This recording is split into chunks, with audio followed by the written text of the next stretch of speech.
बांकीपुर का चुनावी दंगल अब बेहद दिलचस्प हो चुका है। दोस्तों, बांकीपुर में वोटिंग के बस चंद दिन और शेष रह गए हैं। तारीखों की उल्टी गिनती शुरू हो गई है। 30 जुलाई को बांकीपुर में वोटिंग होनी है। जो बांकीपुर की जनता है वो अपने मत का इस्तेमाल करेगी। लेकिन बड़ी बात यह है कि बांकीपुर सीट को जीतने की बेचैनी हर राजनीतिक दलों में है। जो भी पार्टियां यहां चुनाव लड़ रही है, चाहे वो भारतीय जनता पार्टी हो, चाहे राष्ट्रीय जनता दल हो या फिर जन स्वराज हो, इस वक्त चर्चा देश में बांकीपुर सीट को लेकर हो रही है। लेकिन एक चर्चा यह भी है कि क्या बांकीपुर जो बीजेपी का अभेद्य किला है, इस किले में आरजेडी या जन स्वराज सेंध लगा पाएगी। आज इस रिपोर्ट में आपको मैं बताने जा रहा हूं कि बांकीपुर का चुनावी दंगल अब और कितना दिलचस्प हो चुका है, क्योंकि आज तारीख है 16 जुलाई और अगले कुछ दिनों के बाद जो है वो सियासी गर्माहट और बढ़ेगी। चुनाव प्रचार के आखिरी दिन जो है वो 28 जुलाई हैं। 30 जुलाई को वोटिंग होगी और 3 अगस्त को नतीजे आएंगे बांकीपुर चुनाव के। देखिए, कुछ वाकया है जो मैं आपको समझाना चाहता हूं। बांकीपुर सीट पर भारतीय जनता पार्टी की स्थिति पिछले कई दशकों से मजबूत रही है।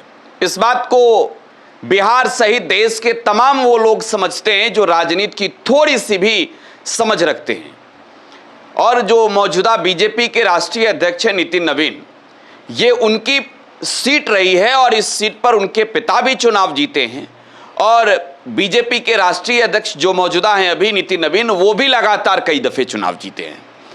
तो बांकीपुर सीट पर बीजेपी अपने आप को इस स्थिति में समझती है कि चाहे हम कुत्ते को लड़ा दे, बिल्ली को लड़ा दे, जिसको मन हो उसको लड़ा दे, वो चुनाव जीत जाएगा। क्योंकि कैंडिडेट नहीं, बांकीपुर में लोग दल देखते हैं और बीजेपी के नाम पर वोट मिल जाता है।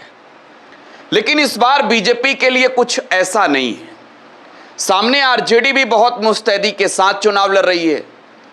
खास बात जनसुराज को लेकर हो, देश भर में अलग अलग राजनीतिक दलों को चुनाव लड़ाने वाले प्रशांत किशोर खुद चुनाव लड़ रहे हैं। तो पहला मौका जो है वो उनके राजनीतिक कैरियर का है, ये चुनाव लड़ रहे हैं, तो उन्होंने भी पूरा दांव लगा दिया है मैदान में। लेकिन मैंने आपको बताया कि परिस्थितियां बीजेपी के लिए वैसी नहीं है जैसे 2025 में थी, 20 में थी, 15 में थी, जहां लगातार बीजेपी चुनाव जीतते रही है। इस बार परिस्थिति थोड़ी सी अलग है। अलग मैं इस वजह से भी कह रहा हूं कि आप इस बात को समझ सकते हैं कि भारतीय जनता पार्टी को यहां कैंडिडेट बदलना पड़ा। बीजेपी इंटरनल सर्वे कराती है चुनावों का, जहां भी चुनाव होते हैं वहां पर। यह इंटरनल सर्वे सिर्फ ना चुनाव के पहले होता है, बल्कि चुनाव के तारीखों की घोषणा होने के बाद भी पार्टी जो है वो अंदरूनी सर्वे कराते रहती है कि मौजूदा फीडबैक क्या है, ग्राउंड से स्टेटस क्या आ रहे हैं, स्थिति क्या है। देखिए, बीजेपी ने पहले अभिषेक कुमार बंटी को, जो भाजयुमो के प्रदेश उपाध्यक्ष थे, उन्हें चुनावी मैदान में उतारा। उन्हें नितिन नवीन का सबसे करीबी चहेते कहा जाता था। लेकिन परिस्थितियां ऐसी बन गई कि बिहार बीजेपी के अंदर कलह की स्थिति हो गई। खैर, बीजेपी के राष्ट्रीय अध्यक्ष नितिन नवीन हैं।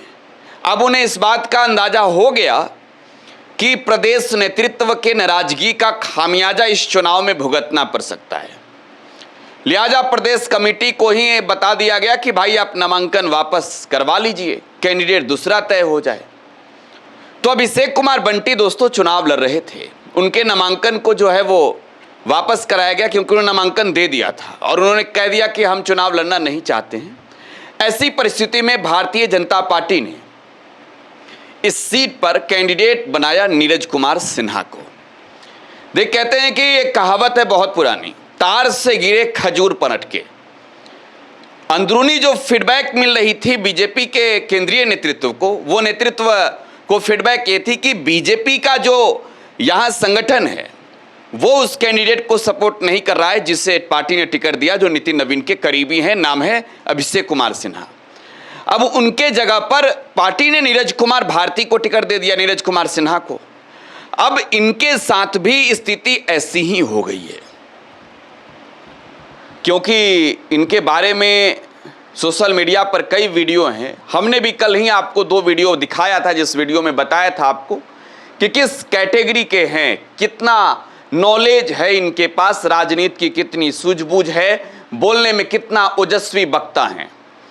तो खैर, बीजेपी कैंडिडेट को लेकर जो है वो स्थिति इस वक्त बीजेपी की वहां पे गड़बड़ाई हुई है।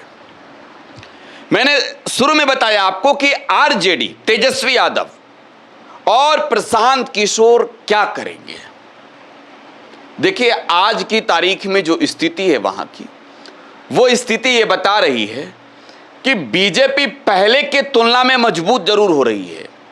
पिछले 24 घंटे में स्थिति जरूर सुधरी है, लेकिन अब भी बीजेपी के लिए जीत की राह बहुत मुश्किल है।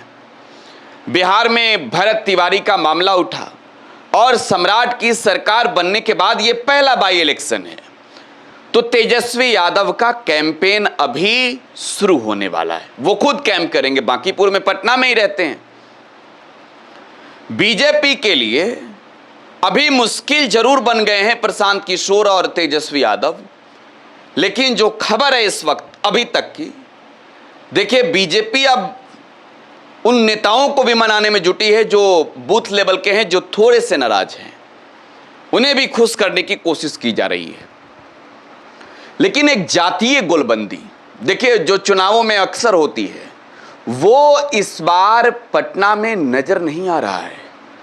आरजेडी का कुनबा जरूर मजबूत हो चुका है, तेजस्वी यादव के कैंपेन के साथ ही पार्टी और मजबूती के साथ चुनाव लड़ लेगी। लेकिन एक हकीकत मैं आपको बता रहा हूं कि अभी जो है वो वोट बिखरा पड़ा है। तो आज की स्थिति में प्रशांत किशोर को लेकर भी मैं कहूं तो प्रशांत किशोर जो है वो जिस ताकत के साथ कैंपेन में वो शामिल हैं, जिस तरीके से वो इस पूरे चुनावी अभियान को खुद लीड भी कर रहे हैं और चुनाव भी लड़ रहे हैं, चुनावी अखाड़े में बीजेपी के लिए सेंधमारी की तैयारी शुरू हो चुकी है। राहें थोड़ी सी मुश्किल है, लेकिन वक्त के साथ कितना बदलेगा ये वक्त के साथ ही मैं आपको बता दूंगा। आप टुडे बिहार न्यूज पर बने रहें। धन्यवाद।